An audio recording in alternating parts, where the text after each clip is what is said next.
Hello, welcome to Perfectly Twisted. I'm Nicole Eggert, and I am joined by my friend Dave Palais. How you doing today?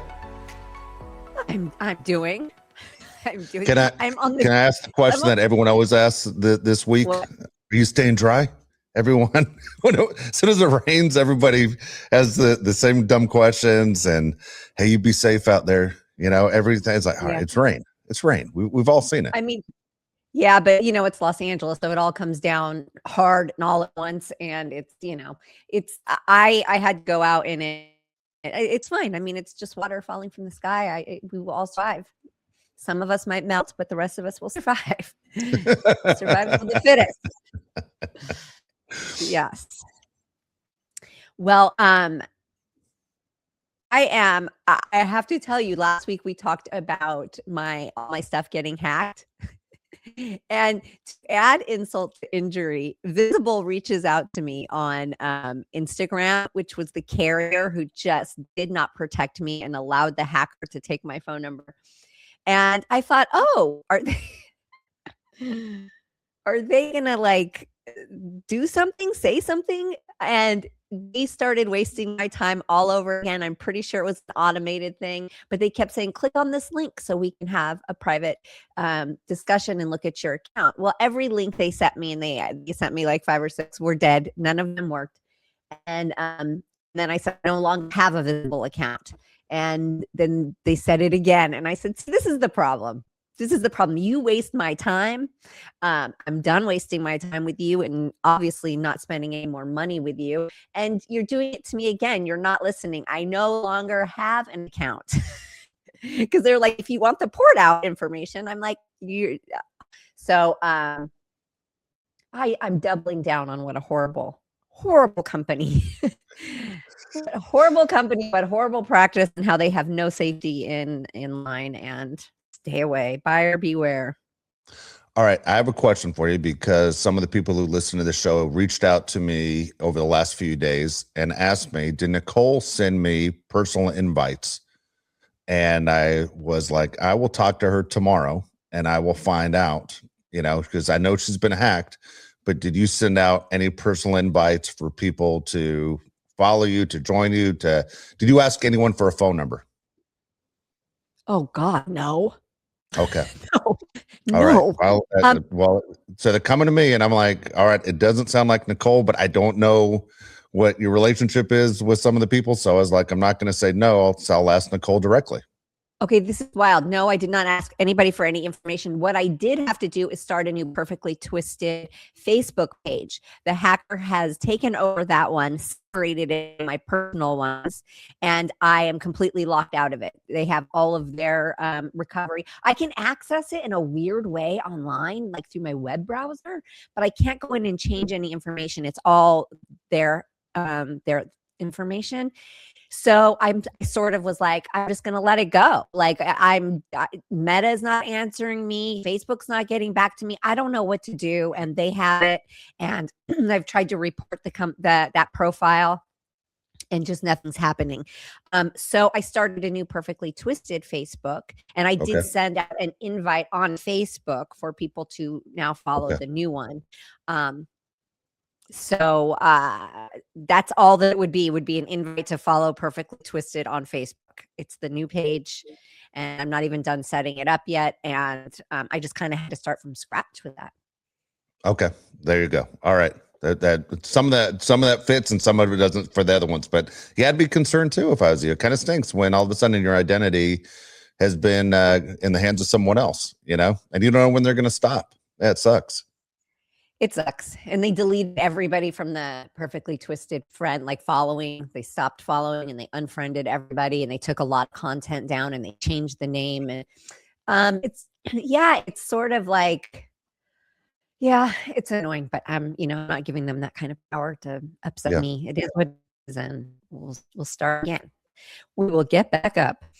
So, but I have a great guest today. I am so excited. We love our strong ladies. She was or is a senior communications executive, leadership coach, and a writer. At 27, Hear that. Wow. At 27 years old, she became one of the youngest Black executives at NBC, where she ran it for 13, 14 years.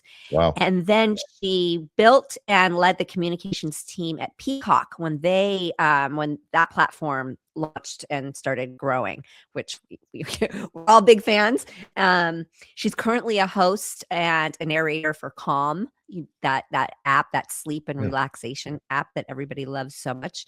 And she has now written us a book, a self-discovery book, which she's calling sort of like the Eat, Pray, Love without the trip to Bali. It's titled, And This Is How You Love Her. So let me introduce Miss Traci Saulsberry. Hello. Hi. Hi. Saulsberry. I think that I put a T in there. Or You got it. Okay. Sounded right. I'm really good at picturing things. Thank you so much for joining us. Thank you for having me. It's so nice to be here. And you're a mom, and you're Wow. all of the things. Yes, she's a powerhouse. She's badass. Thank you. I wish I felt like a badass more. I think that's if we felt it, we wouldn't keep continuing to be one. Right? We wouldn't go in the pursuit of it. I like that. Yeah, it's true. So tell us about the book and what got you there, because when you're busy, because I think about writing a book and I have writings down and like I start, but life really gets in the way, doesn't it? And especially being a mom and working and just all of the things, it's like unless you don't sleep, I don't know when these things happen. So tell us like how, and you obviously had to carve out a big portion of your life and your time to do it. So tell me about it. Yeah. I feel like life will just make what's supposed to happen. I wanted to write a book since I was a little girl. I wanted to be a writer, and I didn't see the path of how you could be a writer and be successful. And so I went the corporate route. Talk about, having your identity in the hands of someone else. I definitely had like hackers in my life, and I went on a whole nother path. And then when my life everything that I had built felt like it fell apart, it didn't feel like it. Everything just collapsed. I wasn't in the big corporate job anymore, which was such a big part of my identity. My relationship collapsed, and I was just sort of standing there like wondering who I was. And in the space of trying to figure it out, which is like this domestic eat, pray, love that I went on, I was like, I'm going to write a book. Like I have the time and space. Let me just like carve out, a day and write something.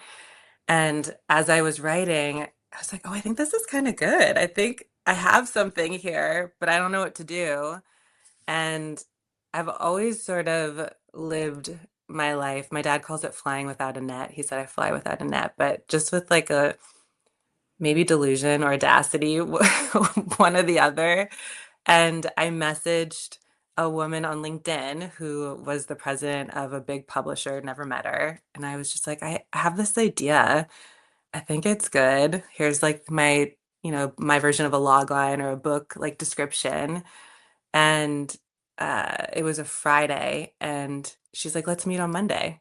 Wow. And I met with her, and I was like, I'm not from corporate. I'm from corporate. I'm not from this world. I don't know what to do.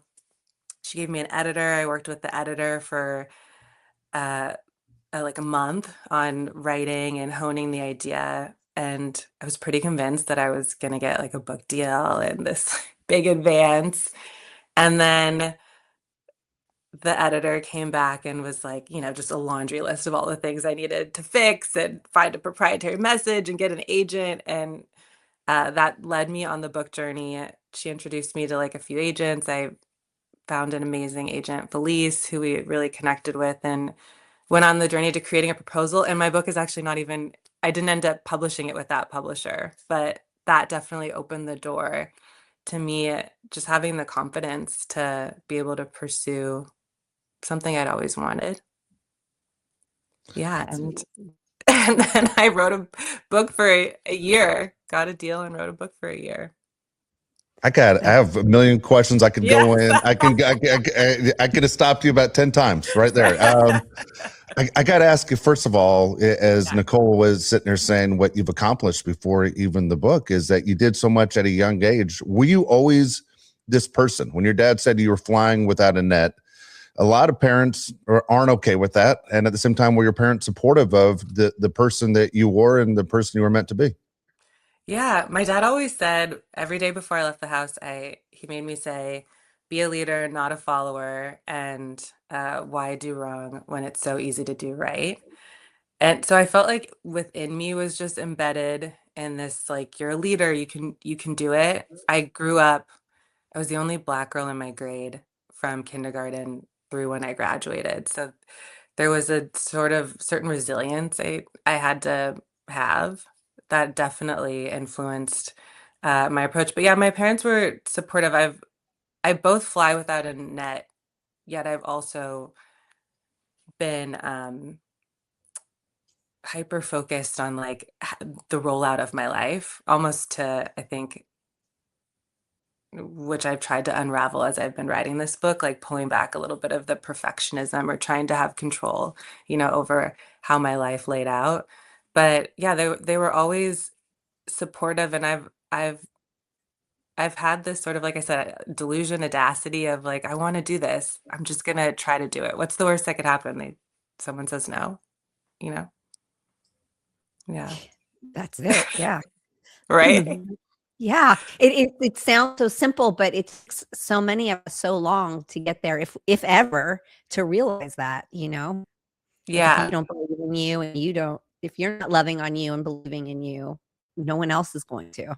Exactly. Yeah. We only are here for whatever one time, right? So like why not try to accomplish whatever you want to accomplish? But I also have followed passion. Like even in publicity, I was never focused on like the titles or the money, or I just really liked what I was doing, and I have been hyper focused on putting myself in positions where I'm doing what I like. Even now, it's like I'm building my own comms agency and writing the book. And in some moments, it's like, is this the smartest thing I should be doing? I don't know, but I want to do it, so I'm going for it. But that's the success story, right? Like that's how we now know you measure success is are you doing what you're passionate about? Are you doing Yeah. what you love doing? And so many of us are not, so many people Yeah. are not, or are now taking the time to pivot and do that. But you're a perfect example of pivoting and just following your creativity and your passion, and not even thinking, yeah, without the net, huh? Without the net. I love Yeah. that. I Yeah. do love that. There's So a tell us about, oh, go ahead. no, no, no, go on. I was gonna say, so tell us about the book is basically about that, right? Finding yourself, waking up and realizing that there's something else. Yeah, I woke up and my life was just different. I'd spent 15 years, climbing the ladder, and my identity was so built around working in this role. I made a lot of decisions, which I talk about in the book, that I made them for the job, like life-altering decisions, just to be perceived as whoever I felt like I needed to be in order to be successful.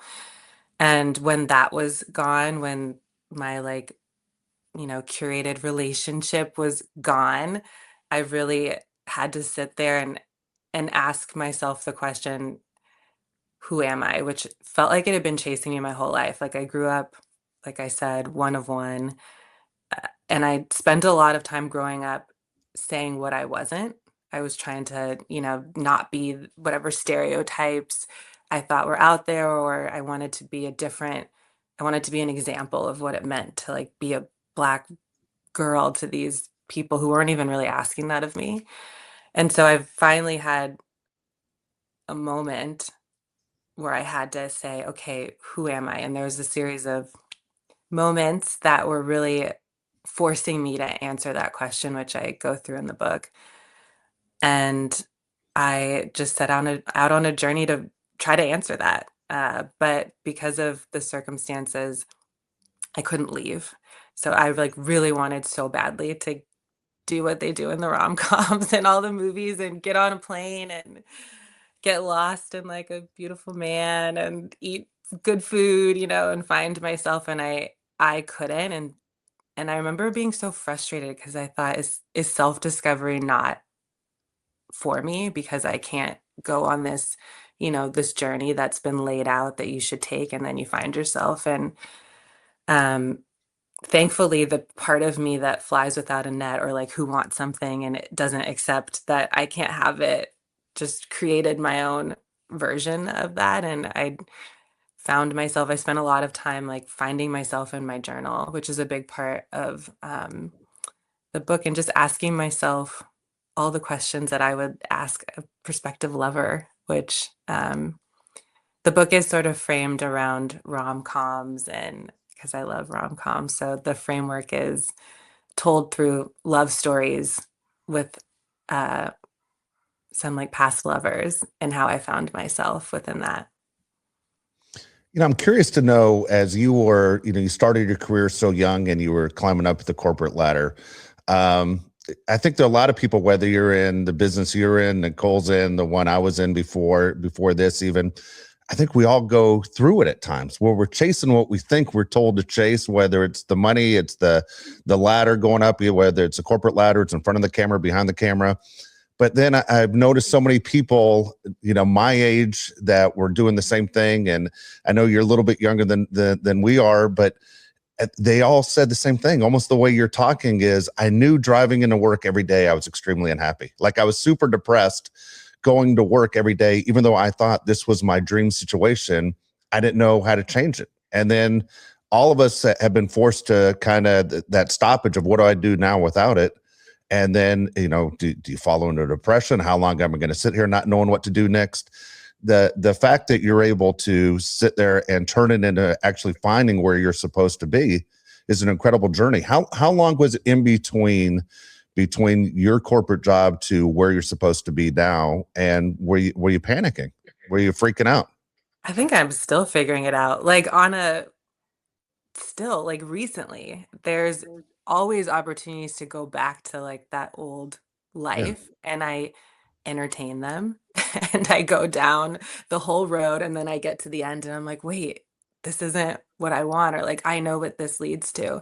And that was really important to me about this, for this book. And just even when I talk to anyone, it's the journey to yourself, it doesn't stop, it's continuous. And I think that's okay. It's okay to still feel pulled to like an old life and go through the process and then be like, wait, no, I don't want this. And then pull it back. And so it's been about, I'm so bad with time. I have a part in the book where I say, how do you mark our time? And I say I mark it by who I've loved, which is like why the book is framed that way. I don't remember in like years. But it's maybe been like 3 years since I haven't been in the corporate role. And it's still a hard journey, and not going back and like recommitting to what I know that I want, or figuring out what I know that I want. So yeah, I think the journey's never over. And even when I set out to write the book, which I also I write about, there's like three timelines. It's my journey, the present, and then like me looking back on the past. But I talk about like I set out to write this book on like how you find yourself.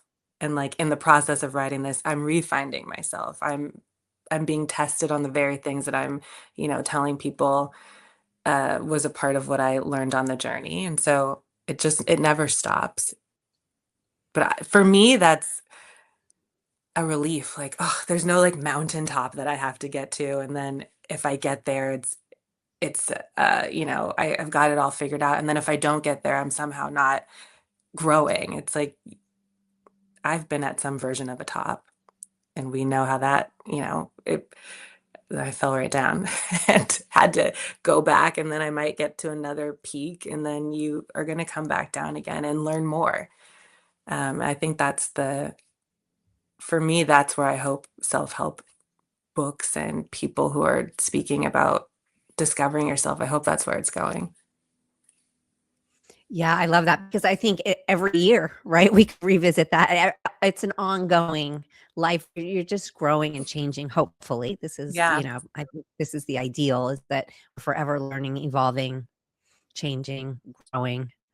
Yep. That's the dream, and that's success. That I think that's what success should be based on, is where are you at, where are you going, how hard are you, focusing on yourself, and you're looking Yeah. inwards. And I think that gets lost a lot. And it's not just in this industry, right? It could be anybody working a corporate job. It could be anybody working a 9 to 5 or anything. We Yeah. all feel that same way. It's like it's scary to step off that ladder um, and have the faith that you're gonna be okay. Yeah. Yeah. It's definitely easy to get lost in those worlds. I wish that I would have known myself just a little bit more. And I I don't know if like you could still be successful in those places and fully function in like who you are. Because I didn't move that way, so but I wish I did because I would have made a lot of different decisions. And I think that's the not regret, but like that's the hardest part to swallow. Yeah, Well, I so wonder that's if great there is a growth. version of you that goes back with everything that you've gone through and that you're applying, and then the worlds collide. Yeah, maybe. And I think I'm building that now, like figuring out what that looks like. It's what I've come from on the other side of at least this part of the journey is just knowing that like I don't have to be one note. Like I could write a book and I could also be corporate. I don't have to choose something, I could have clients in the corporate space and that could be my way in. But yeah, who knows? I never close any any doors or any opportunities because I don't, who knows? All But right, it would be interesting. Yeah. I'm curious to know. Give me your 3 favorite rom-coms. I like. Oh, I'm a okay. rom-com fan too, so I'm very curious to know Yay. what shapes you and what are your 3 favorite. If you had to recommend 3, what direction are you going? Okay. Well, my all-time favorite is, and I should say like love story, but Love and Basketball is like my all-time favorite. This isn't a rom-com, so I guess it's like love stories. Past Lives is the more recent one from A24 is so good. I've watched that a million times. What's my third one? I mean, who doesn't love like When Harry Met Sally or just like a classic one like that? I just made my son watch it a couple weeks ago. You did? Yeah, you Did he never like seen it. it? He did. He loved it. He said that held Yeah. up, Dad. He goes, "That's a great recommendation." He loved it. Yeah. Yeah. Or You've Got Mail is also good. I just love a good love story is my favorite. So I couldn't help myself. Like I had to frame my book in that way. I see life through like a movie lens. Yeah. You're a That's hopeless awesome. romantic, huh? I am. I am. I love I that. That's know. I Nicole. Do know. you have a favorite? Do you have one that stands out for you? Um, not really. You Really? know, I no, just I'm not a watched huge Notting Hill a rom-com. couple days ago and still love it. I love Notting Hill. Yeah. Oh, Notting Hill is so good. Yeah, I mean, I'm like the curmudgeon. I no, not really.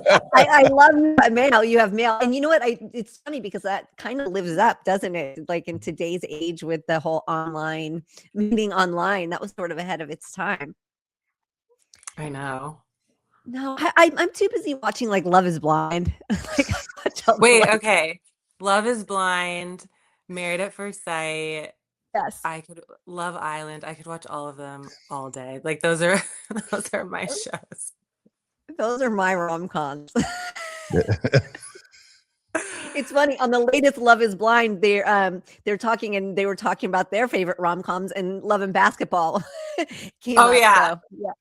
Oh yeah, but the one girl didn't like it, right? She's Yeah, she like, didn't like it. She was like, I don't Really? think so. yeah, I think that was a stupid ending. Yeah, I was yeah. yeah. I love it. He can play for my heart any day. So are you dating? Are you on the apps? Like how do you go about meeting somebody? Like no more apps. That's something I talk. No more apps. I do have like a fun love story, which I'm like, it's like I'm keeping a little bit close, but it's a good, I think I'm gonna write a book about it because it's like all the movies I've ever watched, and then it finally got to happen to me. But I think part of it is because I did go on this journey and in the end found a self-love that I didn't have. And I think that's the only way that you can actually have like a healthy relationship is when you, and not even my version of self-love is like really just knowing who you are. Like I talk about it in the book, but like I would spend nights and literally date myself, like ask myself in my journal questions that I would ask someone that I, was trying to get to know. And it was silly because I didn't know. It felt silly. I'm like, oh wait, you don't really know like what you like to do on a Sunday or like what your favorite color is. And like then that led to what do you want out of your life? And I began to like fall in love with myself and want to make what that version, that girl wanted, which is kind of how I got to the title, This Is How You Love Her. But I definitely now I think it makes sense. It's like I finish my book and then here comes this real life love story that's just like a movie. It's really special. Oh, I love that. Yeah. I love it. Yeah, Yeah. I mean, So you definitely have to be open too. So like you can do all the self-love and healing and realization and all of that, but then you have to open that door. I'm kind of at that place where I'm like, am I peeking out the door? I think that mm. the blinds are down and I'm peeking out the blinds. I haven't quite cracked the door open, but I'm getting there. I'm like, I'm starting to open the blinds a little bit more and peek outside. So yeah, it's such a journey. I love that for you. I love that. I love that at the end of this, you continue. So you say you might write a book about your new love story. So you will continue writing. Will be in your future. That is my goal. Like I want to make the little girl who wanted to be a writer. I want to make that dream happen. So whatever I can do to make, I'm learning the whole publishing world, just like how I had to learn entertainment, which is a whole nother ecosystem of like what makes a successful book and a successful writer. And but my ultimate dream, I remember watching this documentary with Judy Blume, and she was talking about how she would just write on her typewriter with her kids playing at her feet. And I'm like, I want to do that. That's like my new vision. I want to just be writing with little kids crawling around or throwing stuff in my. It's awesome. But yeah. That is Yeah. awesome. So 'Cause, sometimes we think we want to do something like the little girl in you was like, I want to be a writer, and maybe it's romanticized, and then you sit down and you do it, and you're like, wow, okay, I did it. yeah. But And now I whoa, never do it again. Yeah. now I'll never do it again, right? Like, what's next? But I love that you fell in love with that process and want to continue that too, because, yeah, that there's something really special in that. Yeah. Definitely, I always thought I was going to write a love story, like fiction, rom-com-y love stories. And I never thought I would write a book that was so much about myself, like putting just myself on the page, secret, like things I've never told anyone else. So that part was very, very, very challenging. I remember my editor, like we had check-ins along the way, and I had to, submit some paper, some chapters. And I had spent my perfectionism like just going over every single I think I had like 4 pages for her, and I submitted them, and she's like, "Oh no, like you're gonna need to write. Like you need to just pour yourself onto this page and don't worry about editing it." And that was hard, very, very, very hard. So I don't know if I want to do that again, but I also say that, and then I just said I wanted to write about my my new love story. So maybe that is just to your point, it's like we think we want to go one way, but ultimately we go another way. And maybe I am called to share myself, but it's definitely scary and uncomfortable. And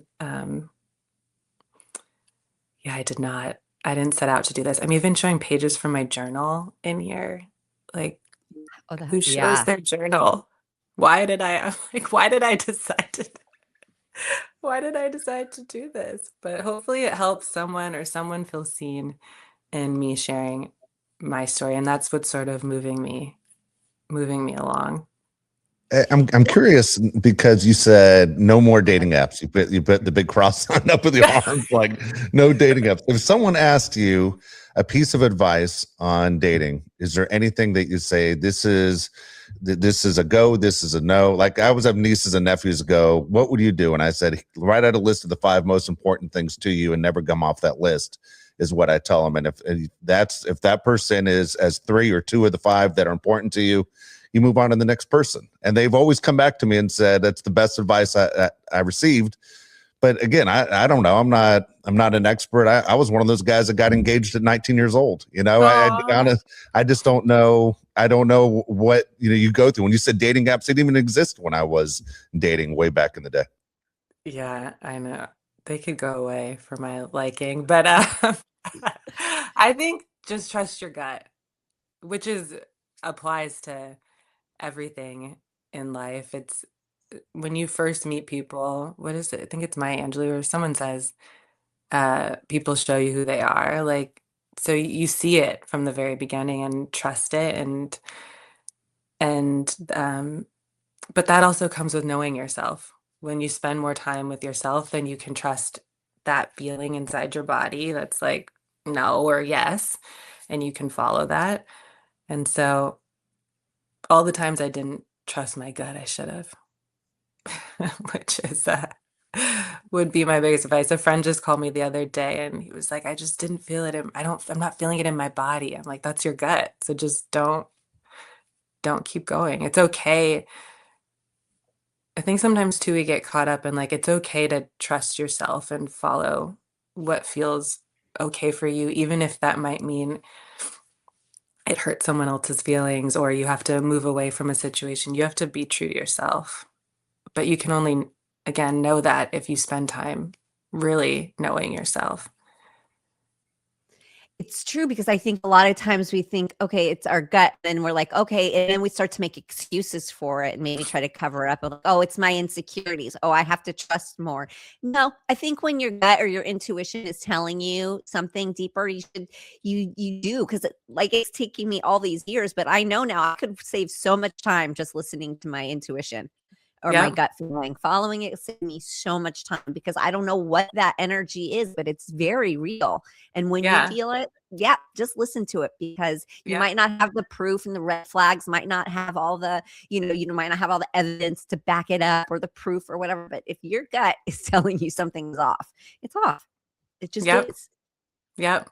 And when I see that I'm starting to not, like when I don't trust my gut and I keep going down the road, even though I know like it doesn't feel good, that's also a signal for me like, okay, it's time to go back to your journal and ask yourself some more, like talk to yourself, spend some more time with yourself so that you can trust yourself, and not question when that feeling comes up. Yeah. Yeah, Wow. that's really solid advice. Is there when your family read your book, go through what you did and just said there's stuff in there that's very personal or stuff you didn't think you were going to put in there. Was there a part of you that was nervous about family and friends? No, maybe knowing more about you than you weren't ready for them to see? Yeah, and I mean, truthfully, I still need to share some certain parts with it. One might call that avoidant, but yeah, I'm still very nervous for people. It comes out August 4th, and I'm very nervous for people to see. And then parts of me, it's like, well, maybe it's not that deep, it's deep to me, but other people will be able to connect with my story or some of the decisions I made. And I try to just, when my brain goes on the side of getting anxious about that, just knowing that when you share your story and so much of like how I was able to go on my own journey was listening to other people just be truthful and honest about what they went through. And I could see myself in them or could see how I could try to find myself within their story. So I hope that happens. But yeah, there's a lot of anxiousness around people seeing, like, I say that I've lived two lives, one on the outside and one within me. And this book is the story within me. And so I had a friend who is a colleague, works in entertainment. He's like, this must be so hard because you've just like been very private and like you only show like a certain version of yourself. I was like, yeah, this is, it's gonna be scary. But for whatever reason, I was called to write it. Like I said, it's not what I set out to write, but it's what came out. And so I've just been trusting that, flying without a net a little bit, and hoping that it finds the right people. Well, we need people like you to do, because I think that's everybody. We have the inside of us, our inner thoughts, and then we have the life that we live and that we show people. And that's why we read and watch movies and stuff like that, to connect with people on that other level. But it is hard because like when I've been talking to somebody about mine, and it's like, well, when you tell your story, a lot of times you're also exposing other people that are around you. And once you put it out there, you can never take it back, right? There's no bringing it back. So it's crazy to put yourself out there in so many ways, because you are vulnerable. You could be hurting other people. And then like also the whole rejection side of it, right? If you put it out there and then it's not successful and you're like, oh God, what did I just do? Yeah. So it's very brave of you.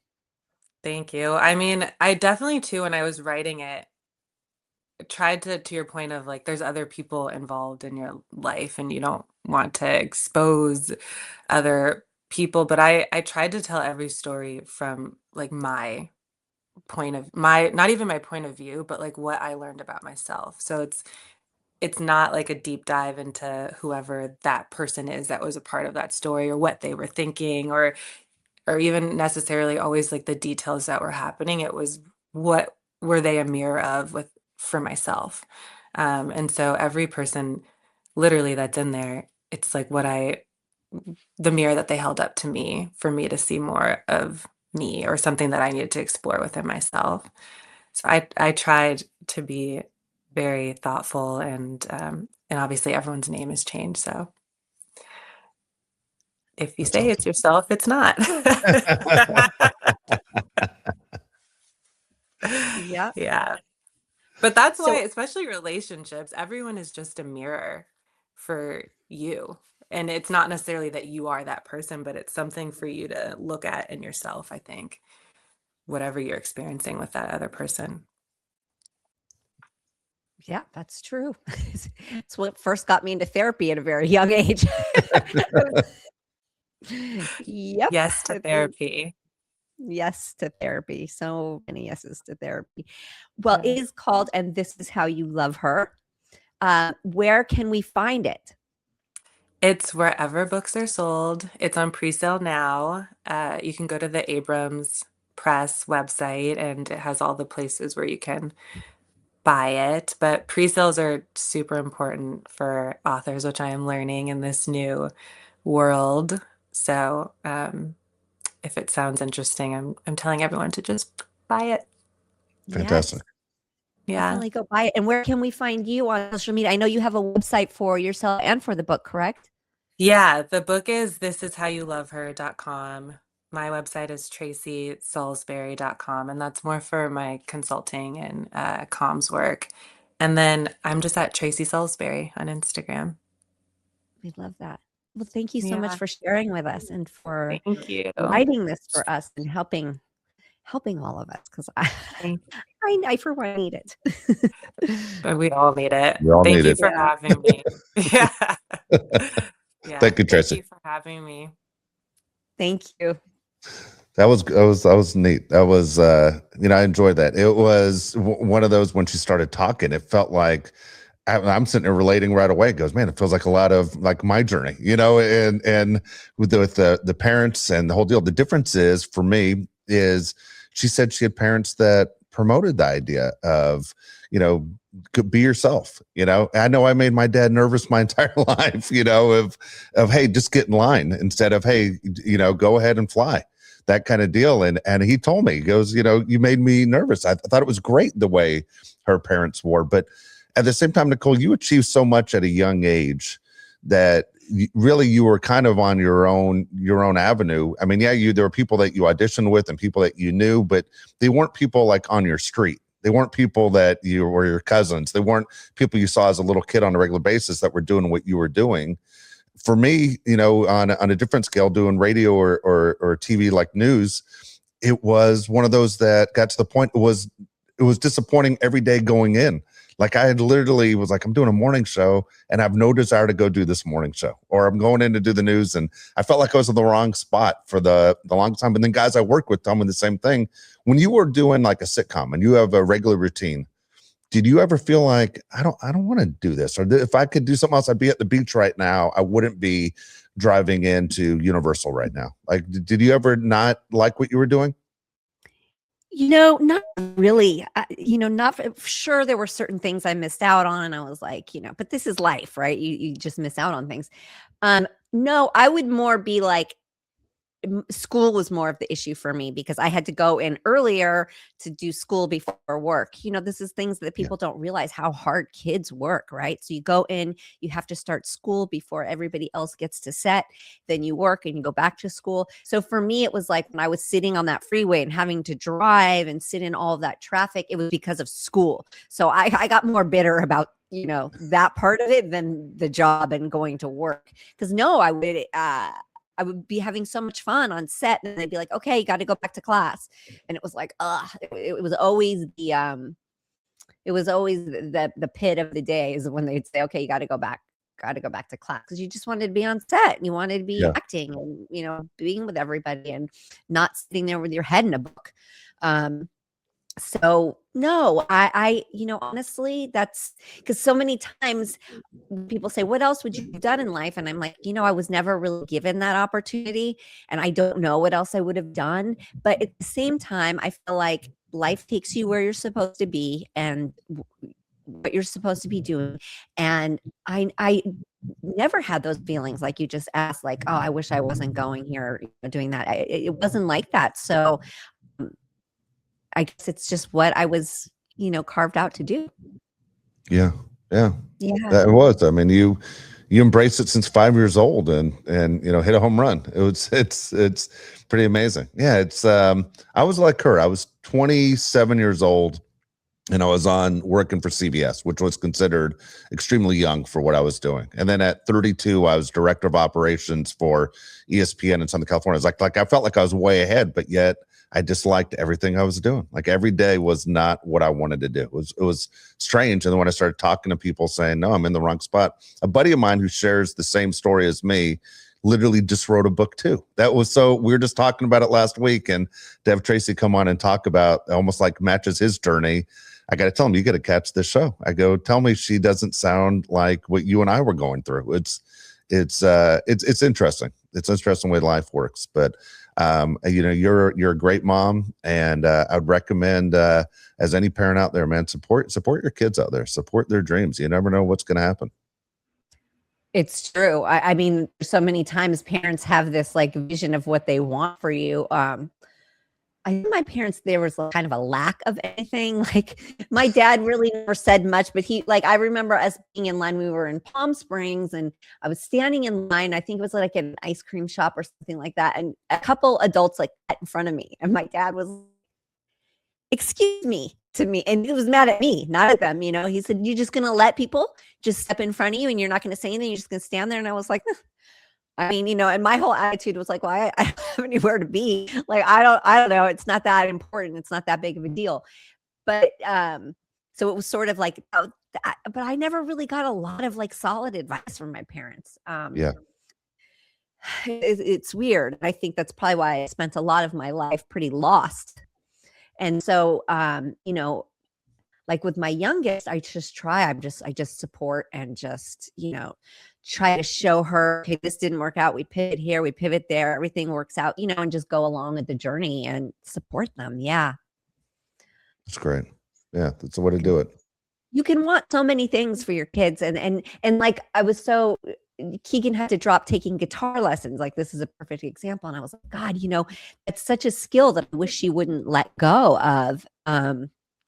And so some time had passed and guitar fell by the wayside. And, you know, she's very much in cheer. And lately I've been hearing her in there every night, picking up the guitar and playing. And for for more than she did while she was in class. So Wow. it's like, you know, you can't force anything on anybody. You can just expose them to things, right? And they're going to Yeah. pick up whatever they're passionate about. And that's important. True. Absolutely right. Yeah. So go get that book. Everybody go. Pre-sales are important. Pre-sales. Support her and order the book. Absolutely. Absolutely. Do we have a mailbag? If you want me to, I'll get the mailbag. I was just looking at the time. Didn't know what you wanted to go, but of course I got a mailbag. We're all set. We'll do it quick. All right. Perfectlytwistedpod.com. That's where Nicole's mailbag is. Perfectlytwistedpod.com. It's at the top of the screen. And you go ahead and get those questions in. Here we go. We have 5 from Heidi. And it says, right. Nicole, what are your thoughts on teenagers, chores, allowance, etc.? You know, listen, I have been mulling over this in my mind like crazy with my teenager. For me, it doesn't work out. I think it makes sense. If you do this amount of chores, if you do this at certain times and get this done through the week, you get this amount of money. But life doesn't work like that. We're so busy. It would be so hard for me to do that with her right now. When she wants extra money for something, like at Christmas, she did extra chores. She asked me if there were extra chores she could do. And I've started, I had mentioned this in a previous show that I have taught her how to clean her bathroom. So now that's her chore. But sometimes she needs money, sometimes she doesn't. And it's sort of this, I wish I had a clearer system. I wish there was some sort of system. So I try to just teach her money management rather than chores for money, because I can't get it to work right now. I can't seem to fit it in. The puzzle piece is not going in right now. So I'm working on it. But I do think it's a great idea if you can figure out how to make it work. I think it's, teaching them responsibility and reward and then money management with it. It's great. There's never too young to learn that. Yeah, my friends who initiated it at an earlier age seem to have more success. The ones that did it a little later seem like there's always pushback and fights, and it's like, well, I'm doing you the favor. Like, I don't have to give you money for anything. Like, you live in this house. But the ones that kind of learned it at an early age, like age 4 or 5, of just doing simple things, of attempt to make your bed, it seemed like those kids ended up pretty good. That's what I'd recommend to my own son when he has kids. I go, give them responsibility at an early age, because I watch my friends now fight with their kids who are 18 years old, and you can't just throw it at them at age 18. It becomes you can't teach an old dog new tricks, kind of a deal. Well, that's right. And the thing is, like, my kid, she gets her bed, and like, she gets home sometimes at like 8:00 from school at night. Yeah. Like, what am I supposed to ask her to do chores? Yeah, no kidding. When like I couldn't stand looking at the garbage full all day. I'm going to take it out myself, but I try to get her to do some dishes and, and clean the bathroom. And it's just, yeah. And every instance is different. So like, some kids get home from school early and they're around the house. Yeah. Make them do some chores, make them do some yard work. That it's just not her reality. Like, she comes home, eats, has homework, and it's 11:00 at night. Like, I don't know.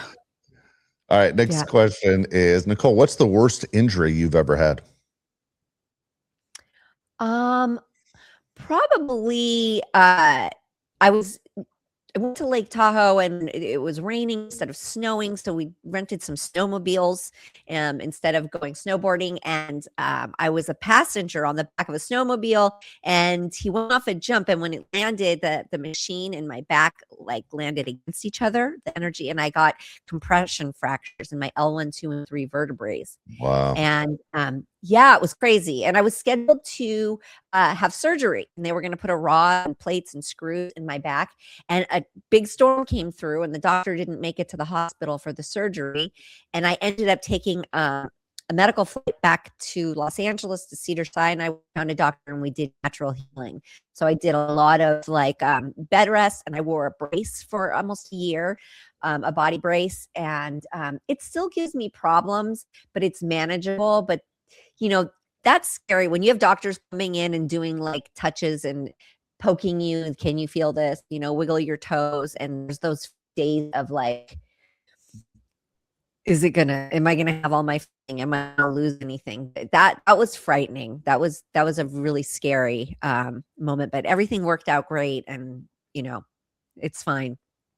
You still friends with the person that drove recklessly? Well, it was my oldest daughter's father. So friends, we'll use the word friends loosely. All right, next question is, Nicole, what is your Chipotle order? Are you a Chipotle person?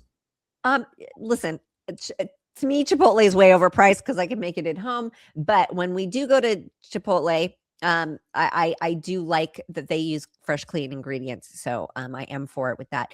I will do a bowl with rice and lettuce. I either do their chicken or when they have the carne asada. And I like their hot salsa on it. No sour cream. Guacamole and cheese, and that's about it. I'm pretty like plain like that, but the hot salsa all over it. Nice. And then the chips on the side, and yeah. All right, next question, Nicole, what does your exercise routine look like? So I do arm weights. Like I do some upper body strength training with 5-pound weights. No big deal, but I try to do as many reps as I can. And then I use a rebounder, one of those mini trampolines. Yeah. And so I jump and bounce and twist and dance on that for about 10 minutes every day to really loud music, because it really helps with balance. It helps keeps the cancer away. It helps the lymphatic system clear out and run in your body, which is super important to help fight disease and live a preventative lifestyle. NASA did a big study on it, and it's one of the healthiest forms of exercise. It's easy on the joints. You don't hurt yourself. It helps me with my arm and the rotation and the movement of my arm, and it's cardio. So you get all in one. And I do love to go for lots of walks and hikes and get my steps in. There you go. All right. Last question from Heidi is, Nicole, would you like to be on The White Lotus? Oh my God. Yes. Heidi, I was just thinking about this the other day. I was thinking about that show, and that would be like one of my all-time favorite dream jobs. Like that's top. That is top of the list. That would be my favorite dream come true. Yes. Yes. Yes. Yes. Yes. There you go. Heidi, appreciate the 5 questions. That was great. perfectlytwistedpod.com. Mailbag's at the top of the screen. Get your questions in and we'll get them on the show. Thank you, Heidi. I appreciate it. Give us a like, a subscribe, a follow, a review, all that stuff. And yes, follow us on, if you were following the old Perfectly Twisted Facebook page, please follow the new one. And we will see you next week. Bye.